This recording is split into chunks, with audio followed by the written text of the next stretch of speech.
Olá, essa menina sou eu. Eu precisei muito de limites para aprender a tomar conta de mim mesma. Quando as pessoas saíram de perto, eu peguei uma vassoura e mirei no bolo. Felizmente, alguém conseguiu me segurar para evitar um desastre total de derrubar o bolo que a minha mãe e a minha avó tinham feito com tanto carinho. E aqui estou eu, mãe e avó, há décadas trabalhando com famílias e ouvindo relatos do tipo: minha filha acabou de fazer 3 anos e ela diz que eu sou muito brava. Realmente, eu digo não a toda hora, mas nada resolve. Eu grito, eu brigo, eu boto de castigo. Não adianta nada. Nada funciona. Eu estou perdida. Ela promete que vai se comportar e acaba fazendo tudo de novo. Eu já não sei mais o que fazer para que ela me obedeça. É familiar essa cena? É. Os pais também sentem raiva. Não é? Mas, quando gritam e se exasperam, as crianças sentem que eles estão inseguros. E aí se desorganizam mais ainda. E aí fazer o quê? Respirar fundo para tomar conta da própria raiva. Eu estou quase perdendo a paciência e não quero que isso aconteça. Eu sei que você fica zangada quando não consegue fazer o que você quer. Mas vamos acalmar para a gente descobrir uma coisa bem legal para você fazer, tá bem? Quando a raiva tomar conta da criança e dos pais também, não é hora de dar sermões e nem de falar coisas das quais a gente se arrepende depois. Nesses momentos, a nossa capacidade de raciocinar e refletir fica bloqueada. Passada a tempestade da raiva, podemos rever o que aconteceu. Hoje de manhã nós ficamos muito zangadas uma com a outra, não foi? Vamos pensar no que a gente poderia ter feito para resolver essa história melhor? Junto com a criança, podemos reescrever a história, abrindo espaço para refletir e construir novos recursos de ação. O que nos diz a neurociência? A neurociência mostra que a arquitetura cerebral é fortemente influenciada pela qualidade dos vínculos afetivos com pessoas significativas. Esses vínculos formam uma base sólida ou frágil, que vai repercutir no desenvolvimento futuro, refletindo em termos de aprendizagem, comportamento e saúde. Nos primeiros anos de vida, a criança vive na lei do desejo. Eu faço o que eu quero, do jeito que eu quero, na hora que eu quero. O desejo surge com muita força. É difícil esperar. Porém, alguns desses desejos serão frustrados e outros terão a sua realização adiada. E isso é inevitável.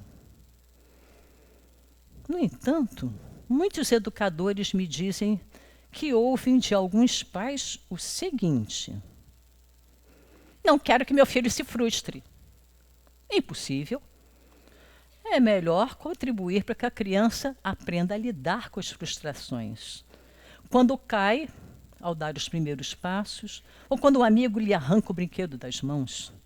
Assim, mais tarde, saberá melhor como lidar quando leva um fora do primeiro amor, quando estuda para o vestibular e não consegue se classificar, quando a equipe de trabalho encolhe e a pessoa está entre os demitidos.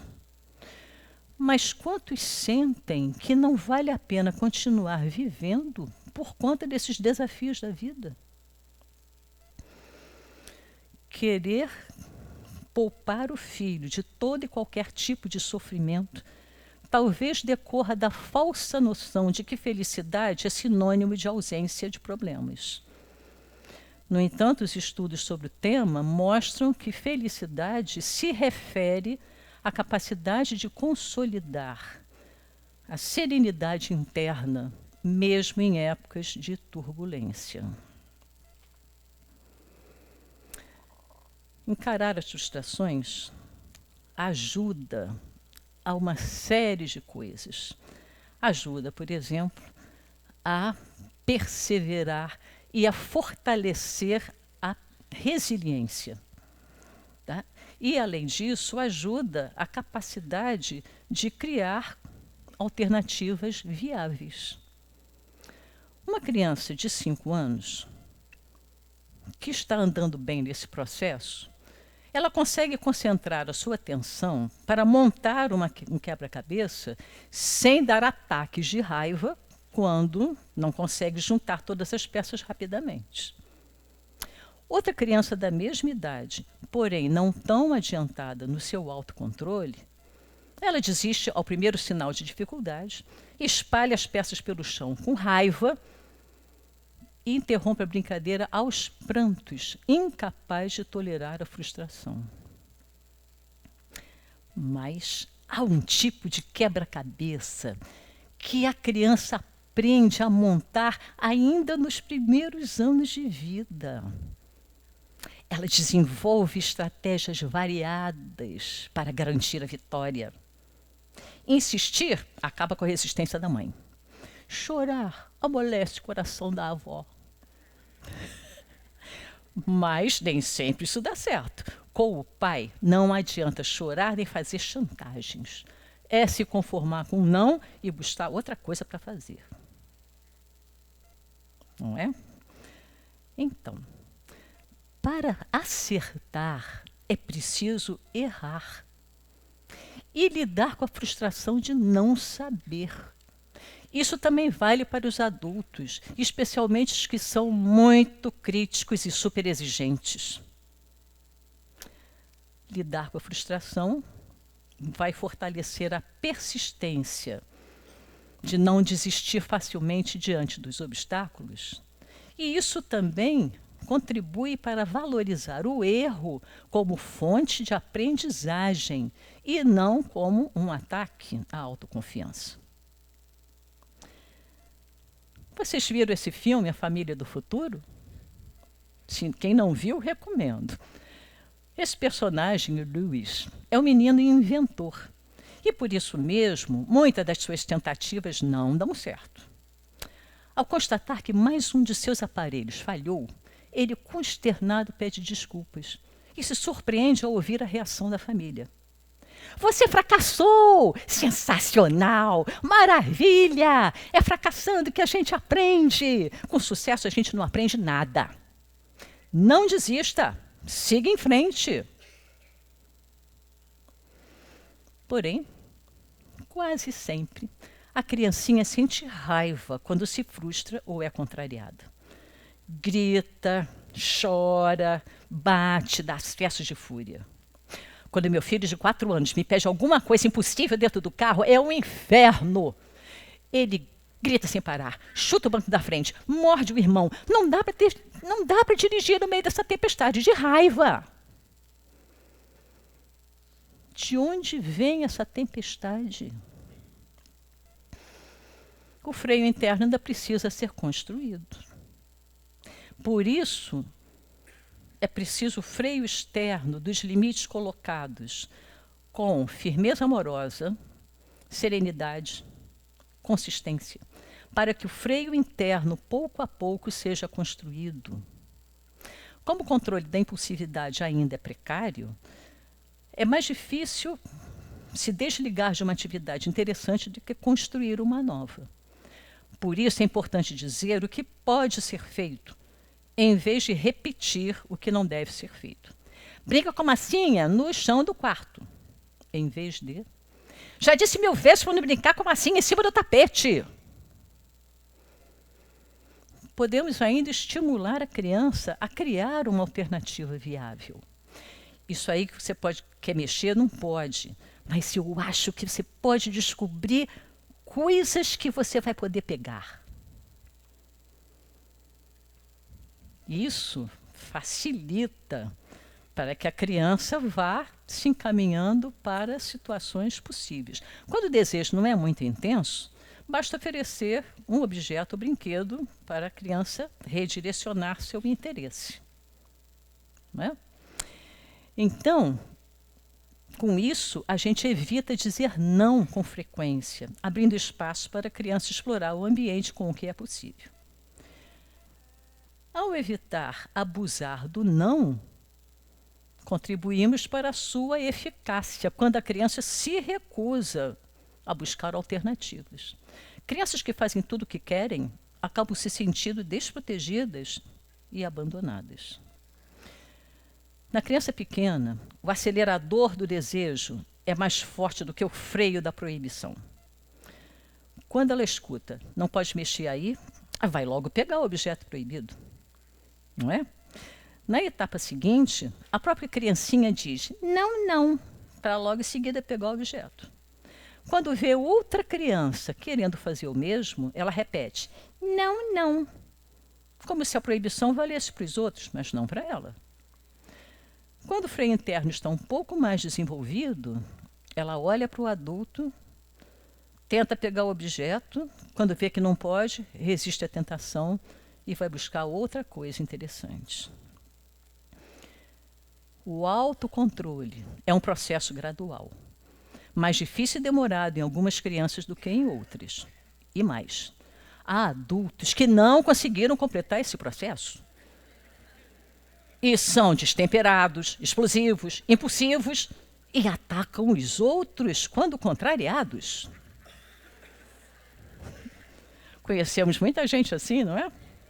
Aham. Importante. A criança gosta de perceber que os adultos reconhecem seus desejos antes de colocar os limites devidos. Eu sei que você quer continuar brincando na areia, mas agora está na hora de voltar para casa. Os limites colocam cercas no terreno, transmitem amor e responsabilidade para cuidar da criança. Quando se sente compreendida, a criança aceita melhor a alternativa. Lá em casa tem muita coisa boa para fazer, vamos! Isso facilita a transição entre deixar uma atividade com a qual está muito envolvida para aceitar o limite que diz o tempo acabou. A lei do desejo vai pouco a pouco migrando para a lei da realidade. Nem sempre estou em tudo que quero, nem sempre posso fazer o que quero, do jeito que eu quero, na hora que eu quero.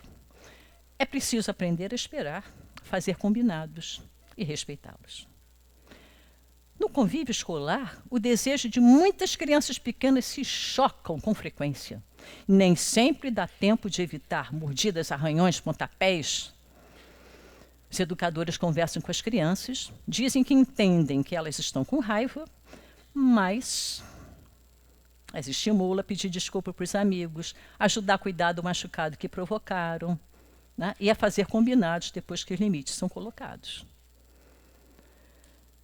São ações do cotidiano que vão mostrando às crianças que a raiva tem várias formas de ser expressa, algumas inaceitáveis e outras aceitáveis.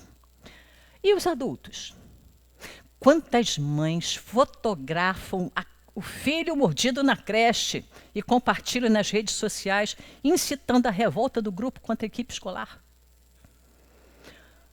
E quando as crianças presenciam os adultos sendo violentos no trânsito ou no estádio de futebol, alimentando rede de ódio, ou sendo grosseiros com as pessoas na própria casa. A boa notícia é que nunca é tarde para a gente aprender que é preciso tomar conta da raiva para que ela não tome conta de nós. Os adultos também precisam de limites. Eu conheço crianças que tentam educar os pais. Não precisa gritar, já entendi. Por que você diz que eu não posso bater no meu irmão se você bate em mim? Na década de 60, houve uma transição do modelo autoritário e repressor para, os filhos sentiam medo dos pais, né, para o modelo permissivo, em que se ignora a hierarquia da família. Pais e filhos não têm os mesmos direitos porque o nível de responsabilidade é diferente. os pais assumem uma carga maior de compromissos de cuidar, proteger, orientar os filhos. Mas nem sempre isto acontece. E, às vezes, os educadores sozinhos têm que completar essa função. Não dá, porque a parceria família-escola é essencial para desenvolver o autocontrole do desejo e da raiva e o respeito pelos outros. Então, isso tudo vai formando a base das competências socioemocionais imprescindíveis para a gente fazer relacionamentos de boa qualidade. A partir dos limites, podemos desenvolver nossas possibilidades. Obrigada.